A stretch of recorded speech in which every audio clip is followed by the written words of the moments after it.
conflicto a nivel global y que hasta último momento decía que Irak iba ganando la guerra. Aseguraba que no había ataques mientras las bombas hacían temblar su sala de prensa en medio de las conferencias. Negaba la invasión a los periodistas que acababan de ver con sus propios ojos a los tanques norteamericanos entrando a la ciudad. El día en que fue derrumbada la gran estatua de Saddam Hussein, los soldados americanos bromeaban diciendo que se había tomado el día libre. Mohammed Said al-Sahaf había logrado tantos seguidores en el mundo que es estrella de páginas de internet y hasta tenía sus propios muñequitos parlantes que amenazaban a las tropas aliadas con eliminarlas. El propio Jay Leno, en su show de la noche, llegó a parodiarlo de esta manera.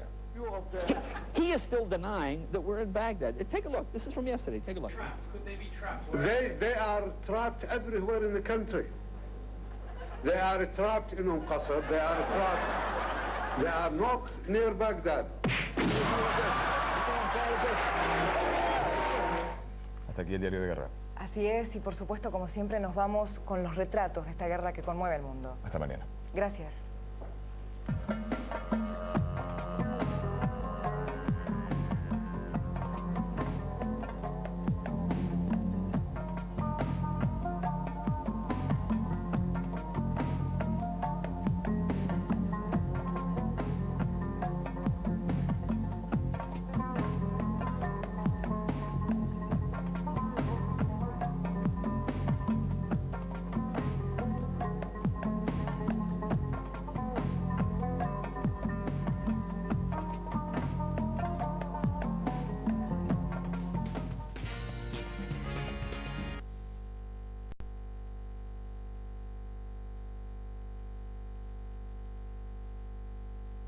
Muchos han muerto por meterse donde no debían. Los vecinos están preocupados. Cerca hay una fábrica de gas. Si algo estalla, podría desaparecer todo el barrio. Ellos no están heridos, pero sí abandonados. Las imágenes nos traen la crudeza desatada por el después de las bombas.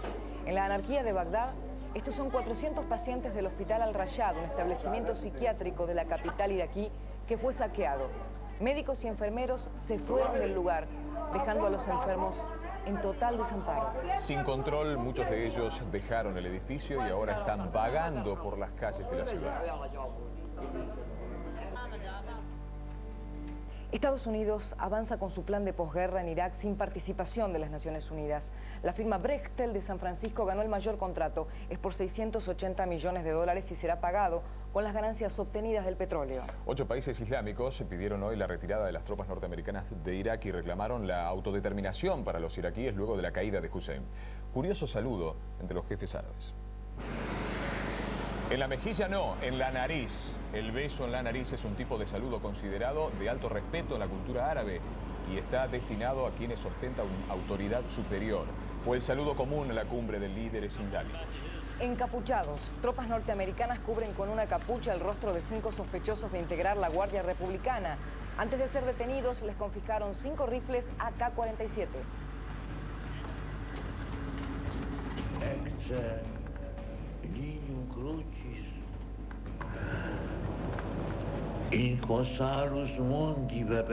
El Vía Crucis de la guerra. Lo primero que pidió el Papa Juan Pablo II ante el Coliseo colmado fue paz. Luego, de una familia iraquí recibió la cruz para recordar la última estación de la pasión y muerte de Jesús.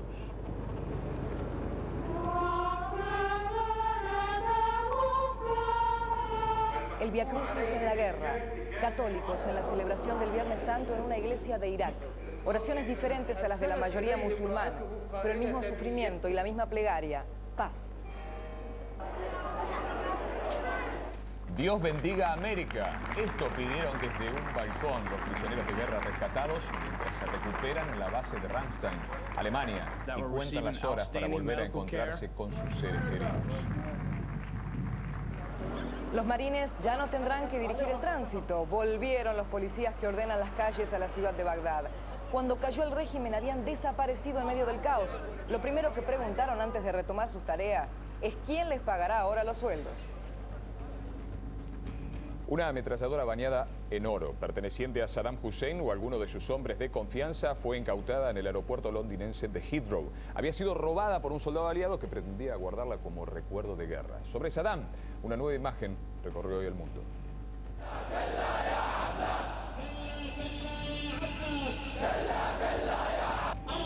primer día sagrado en Bagdad bajo dominio aliado. Pero además de rezar, los musulmanes gritan consignas antinorteamericanas. Dicen que Estados Unidos les invadió el país para defender a Israel.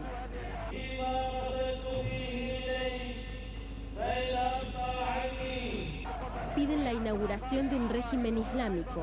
Es la protesta más importante desde que los aliados tomaron la ciudad. Los ánimos están caldeados y el flamante administrador de la capital tuvo que salir a calmarlos.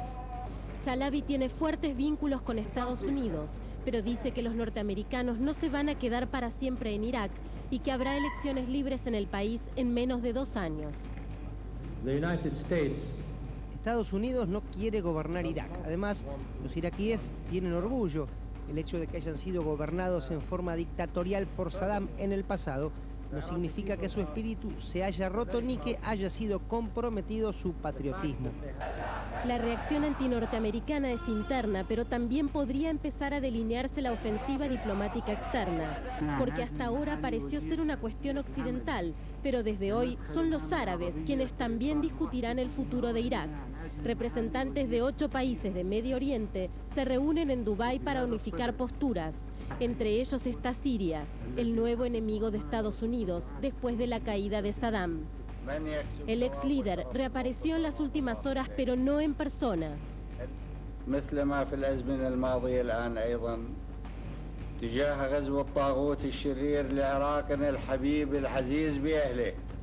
Esta sería su voz en un discurso que la televisión de Abu Dhabi difundió en las últimas horas, presentado como el último de su gestión. También dicen que estas imágenes son del día de la caída de Bagdad. Según Abu Dhabi, Saddam Hussein había salido a las calles del norte de la ciudad a prometerle a su gente la victoria.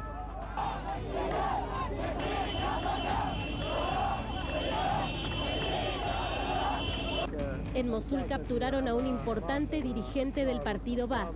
Los marines arrestaron a supuestos miembros de la Guardia Republicana en Bagdad. Y la coalición investiga una versión según la cual se habría suicidado el ministro de Información, que seguía negando la presencia de tropas aliadas el mismo día que los tanques entraban en la capital iraquí. We will slaughter them all. Those invaders, their tombs will be here in Iraq. Los iraquíes intentan sobrevivir sin trabajo ni insumos básicos. Quienes viven en las afueras de Bagdad todavía dependen del agua estancada. Un incendio en la central eléctrica de la capital volvió a dejar a la mayoría de la gente sin luz. Algunos residentes salen otra vez a hacer sus compras, pero va a pasar mucho tiempo antes que Bagdad vuelva a ser una ciudad segura. Todavía hay casas que esconden arsenales de armas y muchos terrenos siguen sembrados de explosivos. Pero los iraquíes están poniendo manos a la obra y ellos mismos intentan limpiar su ciudad. Las armas de destrucción masiva fueron el principal argumento de la guerra, pero no aparecen. Ahora Estados Unidos enviará un equipo de 1000 hombres en su búsqueda. Veteranos de la CIA se atreven a hablar ya de un eventual plan B. Si no hay armas, habrá que plantarlas, y no sería la primera vez, es lo que dicen. Me entristece sobremanera pensar que no puedo confiar en mi gobierno sobre las armas de destrucción masiva en Irak.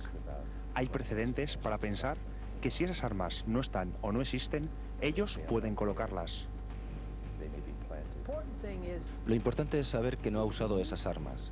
Sabemos cómo funciona el partido Baaz. Si van a perder la guerra, no dudan en utilizar su arsenal de armas químicas. Así que si han sido derrotados y encontramos armas químicas después de la derrota, mi conclusión será que nosotros las hemos colocado allí. La elección fue clara. Se protegió los pozos de petróleo, pero no el patrimonio cultural iraquí. No fue porque no lo hayan advertido cientos de arqueólogos en todo el mundo. Se estima que los saqueos a los museos no tuvieron nada de espontáneos. El mercado negro del arte de parabienes. Se calcula que unos 150.000 objetos prehistóricos con un valor de miles de millones de dólares fueron robados o destruidos.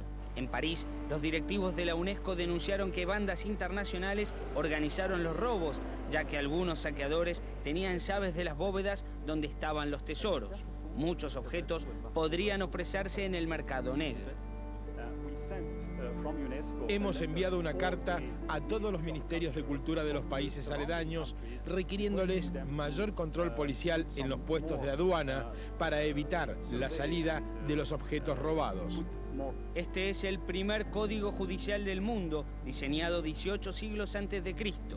El bastón que tiene en sus manos el dios Sama simboliza la ley, pero la barbarie consiguió que el destino de piezas como esta esté en duda. 3 asesores culturales de la Casa Blanca renunciaron al denunciar que la tragedia cultural era previsible y podría haberse prevenido.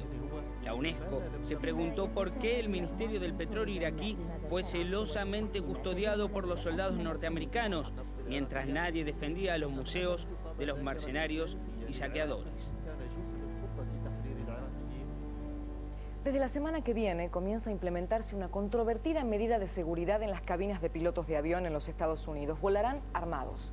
Por ahora, en etapa de prueba, tiene relación directa con el ataque a las torres del World Trade Center. Así comenzaron a entrenarse los primeros 8 pilotos, 48 pilotos de aviones, que portarán estas pistolas semiautomáticas calibre 40. Además, recibirán instrucciones para desarmar a sus eventuales atacantes. Gradualmente se sumarían el resto de los 30.000 tripulantes del país.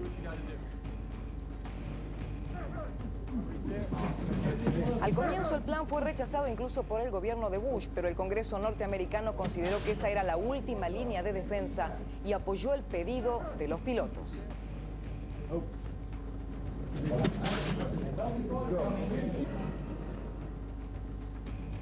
Usted ya puede tener ahora mismo su propio mazo de cartas con los más buscados líderes de Irak. Más o menos así. Los naipes del Pentágono ya se venden por internet con la cara de Hussein en las espadas. Son varias las páginas web que ofrecen unos 240 productos de merchandising relacionados con la guerra. Las estrellas estos días fueron las cartas de póker con los más buscados de Irak. Y ahí vemos que bajaron de precio. Antes salían $9,95, ahora solo $5,95, es decir, unos 18 pesos argentinos. Cuando recién habían salido presentadas por el Pentágono, llegaron a venderse a $200. Bajaron, ¿eh? Saddam es el as de espadas y en la realidad, la figurita difícil. Para encontrar más información sobre todo el merchandising de los que están haciendo negocio, puede ingresar a nuestro sitio de internet www.diariodeguerra.com. Es nuestra página producida junto a Terra y a Radio Continental. ¿Listo? Así es, aquí termina Diario de Guerra. Como siempre, muchísimas gracias. Nos vamos con los retratos de la guerra. Muy buen fin de semana.